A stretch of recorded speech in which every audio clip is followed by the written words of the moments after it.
Look, I'm gonna be honest with you. Most people aren't broke because they're stupid. They're broke because nobody ever taught them the actual system. The school system failed us. Our parents probably didn't know either. And the internet is flooded with so much conflicting advice that you don't know who to trust anymore. But today, I'm gonna break down the exact 90-day plan that can completely transform your finances. No BS, no fluff. Just the real blueprint that actually works. Let's get into it. All right, so we're talking 90 days here. That's roughly 12 weeks. And I've broken this down so every single week has one specific mission, one focus. Because trying to do everything at once is exactly why most people fail. They get overwhelmed and give up. Not this time. Week 1 is brutal, but necessary. You need to face the truth about your money. And I mean really face it. No more hiding. No more avoiding your bank account. Here's what most people don't realize. Successful businesses know their numbers inside and out. They know their revenue, their expenses, their profit margins, everything. But ask the average person where their money went last month and they'll just shrug. They have no idea. And that's the problem. You can't fix what you can't see. So here's your week 1 task. Pull up the last 3 months of every single place you've spent money. Your bank account, your credit cards, everything. Now categorize every expense into 3 buckets. Fixed expenses, that's rent, utilities, car payments, insurance, groceries, the stuff you have to pay. Discretionary spending, restaurants, shopping, entertainment, subscriptions, the fun stuff. And debt payments, credit cards, student loans, all of it. Add up each category and figure out your average monthly spend. Let's say your fixed expenses are $2,500 a month. Discretionary is $800. Debt payments are $400. That's $3,700 going out. Now compare that to what you make.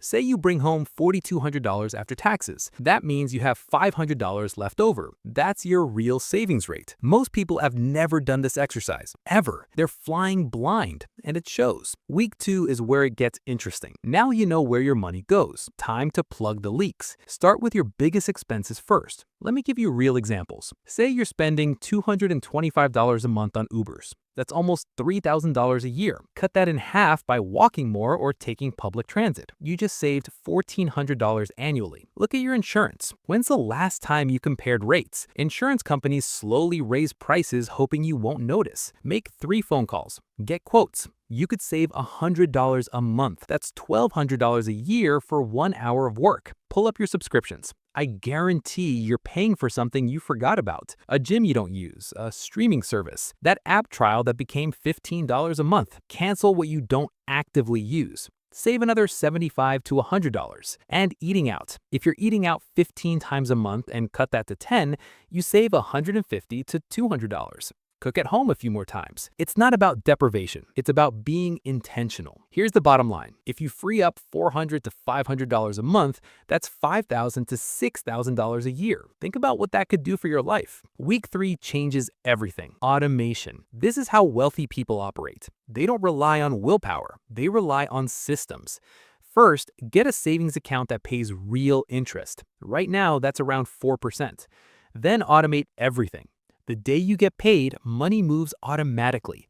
10% to savings, 5% to investing, before you even see it. Let's say you get paid $4,000. You automatically transfer $400 to savings and $200 to investments. That's $600 moved before you can spend it. You can't spend what you don't see. Most people do it backwards. They spend first and save whatever's left, and there's never anything left. When you automate and pay yourself first, saving becomes the default. It's a complete mindset shift. Week 4, debt. If you've got credit cards charging 18% or 21% interest, we need to deal with that now. Here's a move most people don't know. Call your credit card company. Say this: I've been a customer for X years. I make payments on time. I noticed other cards offer lower rates. Can you lower mine? You'd be shocked how often they say yes. Even dropping from 22% to 18% for 6 months saves real money. Also, stop making minimum payments. If you owe $3,000 at 20% interest and only pay the minimum of $90, you'll be in debt for years and pay thousands in interest. Throw an extra $100 at it monthly. Make it $190 total. You cut the payoff time in half and save over $1,000. Find that $100 from the expenses you cut in week 2. Week 5, emergency fund. Your first goal is $1,000.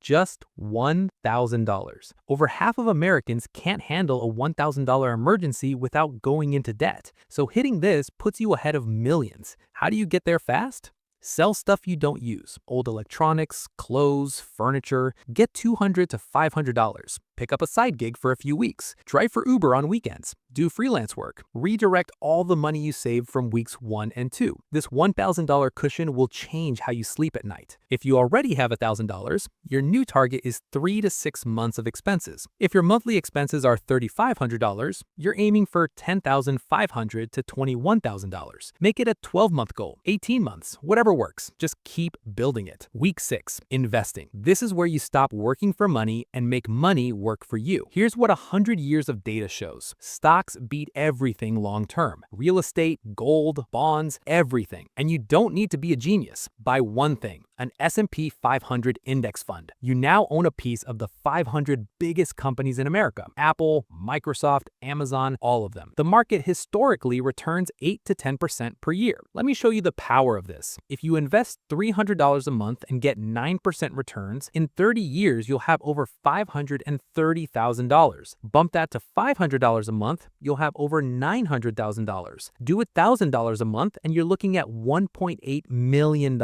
That's not speculation. That's math and historical returns. This is how regular people become millionaires, not lottery tickets, consistent investing over time. Week 7, time to make more money. Up until now, we've been cutting expenses. Now let's grow the pie. Option 1, ask for a raise. If you haven't gotten one in over a year, you're getting paid less because of inflation. Research what people in your role make. Go to your boss with data. Ask confidently. The worst they say is no, but if they say yes, that's an extra $3,000 to $5,000 a year or more. Option 2, start a side hustle. Freelancing, graphic design, tutoring, handyman services, dog walking. The gig economy is massive. You could make an extra $500 to $1,000 a month working 10 hours a week. Option 3, learn a valuable skill. Coding, video editing, digital marketing, sales. These skills are in demand and pay well. You can only cut expenses so much, but there's no limit on how much you can earn. Week 8, write down your goals. Be specific. Not, I want to save money. That's useless. Say, I'm saving $10,000 for an emergency fund by December 31st, or I'm building a $20,000 down payment in 2 years. People who write specific goals with deadlines are 42% more likely to achieve them. Something about writing it down makes it real. Grab a notebook. Write your top 3 financial goals. Look at them every week. Week 9, credit cards. Let me be straight. If you don't have self-control, stay away from credit cards. They'll destroy you at 21% interest. But if you're disciplined, they're amazing. You get cash back on every purchase. If you get 2% back and spend $2,000 monthly, that's $480 a year in free money. You build credit, which saves you thousands on mortgages and loans. You get fraud protection, but here's the rule. Only spend what you already have. Pay off the full balance every month, not the minimum, full balance. If you can't do that, cut up the card. Week 10, track your net worth. Assets minus debts equals net worth. Add up everything you own.